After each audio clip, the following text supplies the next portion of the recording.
berjajan sudah lemah begini. Sudah lemah memang ini. Lebih baik kita yel-yel, oke? Bagaimana? Gimana? Setuju? Setuju? Setuju. Oke. Jadi kalau misalnya saya bilang remaja SMP Kisah Bakul, teman-teman langsung jawab bilang Sehat dan kece dong. oke, jadi kita coba dulu pertama ya. Tahu semua toh? Tahu. Di sana tahu? Ya. Tahu kan? Mantap. Oke, kita coba satu kali. Remaja SMP Kisah Bakul. Belum Mantap. kompak ini. Tapi kayak belum kompak kan? Kayak belum kompak ini masa? Iya, kayak belum kompak ini. Belum Itu yang di kompak. belakang itu. Di sana belum terdengar dong suara. Ulang. Remaja SMP Kisah Bakul. Sehat dan kece dong. Mantap. Perkenalkan, nama saya Larissa Paulung Tuan. Saya dari kelas 9C. Perkenalkan, nama saya Dimas Saputra Maramba Jawa, saya dari 9B. Perkenalkan, nama saya Airine Lung, saya dari kelas 9A. Perkenalkan, saya Mona Tesia Boloya Paulung dari kelas 9D. Perkenalkan, nama saya Tiona Nesyara Mupuga dari 9E. Saat ini kami berlima akan menjelaskan materi KTPR tentang alat reproduksi pada manusia. Ada pepatah mengatakan bahwa tak kenal maka tak sayang. Oke. Teman-teman tahu tidak arti dari itu pepatah? Tidak. Ada yang tahu angkat tangan? Tahu. Ada? Iya. Artinya bahwa banyak remaja di antara kita ini karena belum terlalu mengenal alat reproduksi, kebersihannya pun terkadang diabaikan. Untuk itu kami berlima akan menyampaikan sistem reproduksi pada manusia. Apakah teman-teman tahu tidak? Apa sih itu reproduksi?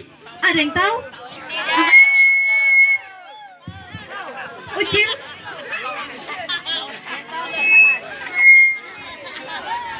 Tidak ada yang tahu? Nah, saya kasih tahu. Reproduksi adalah suatu proses biologi yang dilakukan oleh organisme atau makhluk hidup untuk menghasilkan keturunan yang baru. Tahu toh? Oke. Kan tadi sudah tahu dan pengertian. Sekarang dem tujuan. Saya mau tanya, ada yang sudah tahu atau tidak ada yang tahu? Ada kok. Tidak tahu. Nah, jadi dan tujuan itu untuk mempertahankan jenisnya dan melestarikan jenis agar tidak punah, teman-teman. Sudah tahu? Oh. Dan terlalu banyak juga. Ya.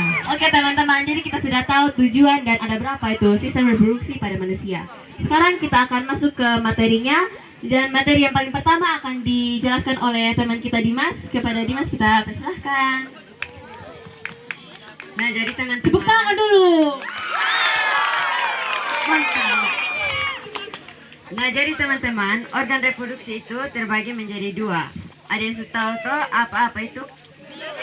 Nah, jadi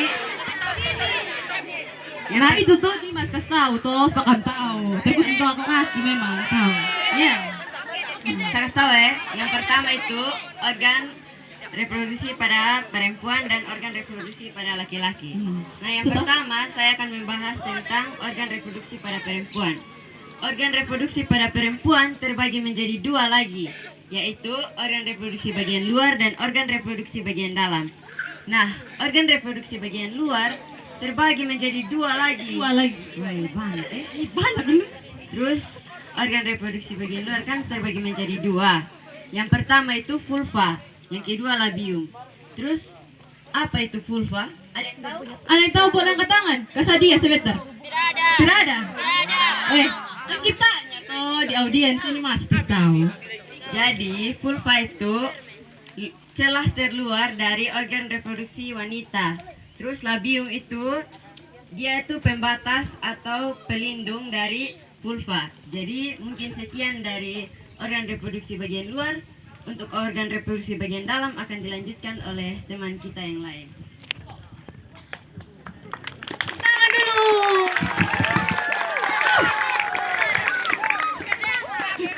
Oke teman-teman, tadi Dimas sudah menjelaskan tentang organ reproduksi bagian luar pada sistem reproduksi pada perempuan. Sekarang saya akan menjelaskan sistem reproduksi pada perempuan bagian dalam.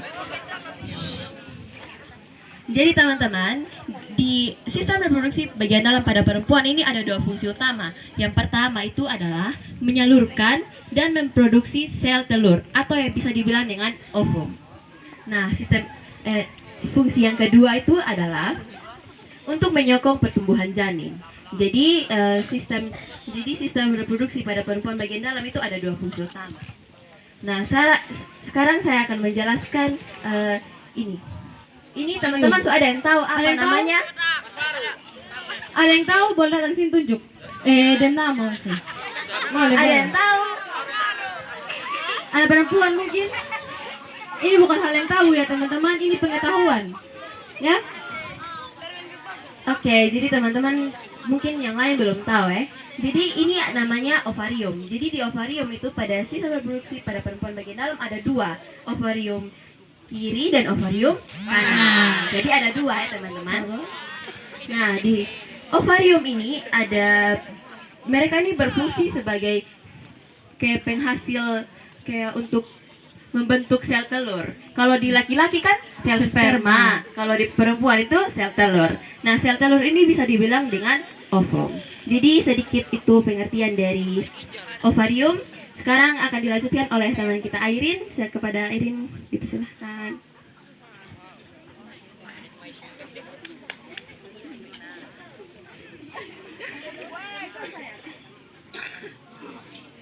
Shalom teman-teman. Teman-teman dong sudah dengar, sudah paham dari penjelasan dari Kakak Ica mengenai ovarium toh?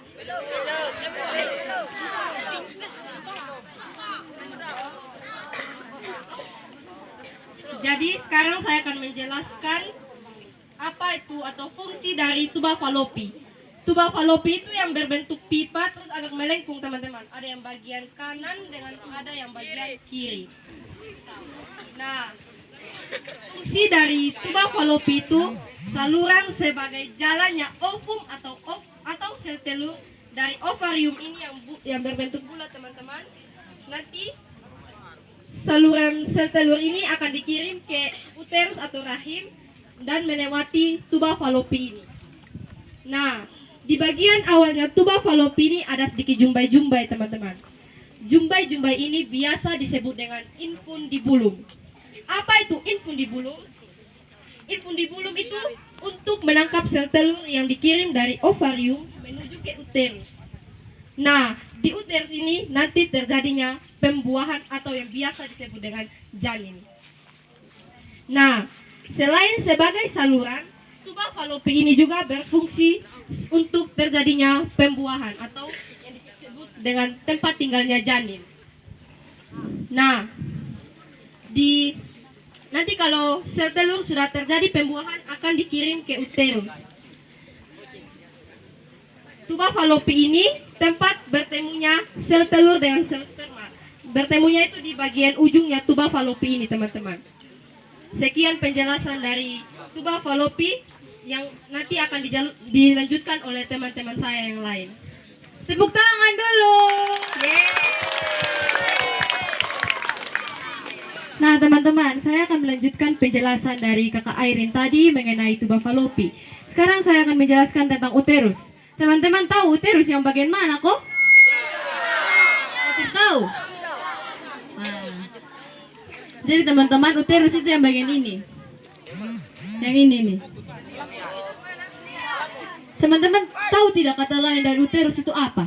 Tidak juga? Oh. Jadi teman-teman, kata lain dari uterus itu adalah rahim. Dalam bahasa sehari-hari kita rahim. Nah, ini bagi teman-teman yang perempuan, ini sudah rahim namanya. Ini bagi teman-teman laki-laki dan perempuan dulu pas kita masih bayi, kita di sini. Tempat tinggalnya kita dulu. Nah, teman-teman di uterus itu ketika sel sperma sudah membuahi sel telur di tuba falopi, sel telur tersebut akan dikirim ke uterus dan disampainya di uterus, dia akan menempel pada dinding rahim atau dinding uterus. Nah, di uterus itu sel sperma, maksudnya sel telur, dia akan berkembang menjadi gamet, dari gamet dia akan berkembang menjadi janin, dari janin dia akan berkembang menjadi bayi yang siap untuk dilahirkan. Nah, pasti nanti ada yang tanya, kalau sel telur yang tidak dibuahi, bagaimana sudah? Pasti ada yang tanya sebentar ini. Nah, jadi kalau meskipun dia tidak dibuahi itu, dia tetap akan dikirim teman-teman ke uterus. Tapi dia tidak sama kayak tadi sel telur yang dibuahi. Dia melainkan sel telur yang tidak dibuahi, dia akan meluruh, teman-teman. Dia akan meluruh bersama darah menstruasi. Nah, itulah yang disebut dengan proses menstruasi. Jadi itu darah dia akan keluar melalui serviks, dari serviks dia akan keluar melalui vagina. Nah, teman-teman sudah tahu toh dan proses-proses tadi. Sekarang saya mau tanya, teman-teman tahu tidak? Ada 3 bagian dari ini namanya utera. Ada 3 bagian. Ada yang tahu? Tidak. Nah, jadi teman-teman, bagian pertama atau lapisan pertama yaitu lapisan luar yang bisa disebut perimetrium, dan lapisan tengah yang disebut dengan myometrium, dan lapisan dalam yang bisa disebut endometrium. Endometrium, teman-teman ada yang tahu kok dan pengertian atau dan fungsi begitu? Ada kok. Ada kok? Tidak ada? Nah, jadi teman-teman saya kasih tahu. Ini lapisan dalam ini dia berfungsi sebagai tempat menempelnya plasenta janin atau plasenta bayi. Jadi teman-teman, yang kita biasa sebut dalam bahasa sehari-hari itu ari-ari atau kakaknya si bayi. Jadi teman-teman, sekian dari penjelasan saya tentang uterus. Tepuk tangan dulu untuk saya. Jadi teman-teman, saya akan melanjutkan pembahasan mengenai organ reproduksi perempuan, lanjutan dari uterus. Nah, sekarang saya akan membahas tentang serviks. Yang ini yang dinamakan sebagai serviks. Serviks itu biasa disebut dengan leher uterus.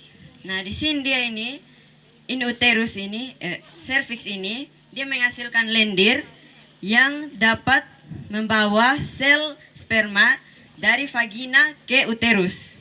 Nah, jadi selain itu dia juga memiliki fungsi lain, yaitu dia menyokong kepalanya bayi saat proses kehamilan itu supaya bisa keluar melewati vagina. Ya, pas melahirkan. Nah, jadi Dia keluar. sekian dari penjelasan saya mengenai serviks, akan dilanjutkan oleh Kakak Yabu. Tepuk tangan lagi. Kita ulang lagi satu kali, kita punya yel-yel. Masih ingat kok? Sudah lupain. Saya kira lupa. Oke. Kalau saya bilang remaja SMP Kristen Way Bakul. Masa yang kita di depan sini saja yang semangat ini. Yang lain dotir semangat juga. Kita makan sudah. Ulang. Remaja SMP Kristen Way Bakul. Sehat dan kece dong. Ini dia. Oke. Sekarang kita lanjut ke pembahasan selanjutnya yang akan dibawakan oleh Kakak Yabu.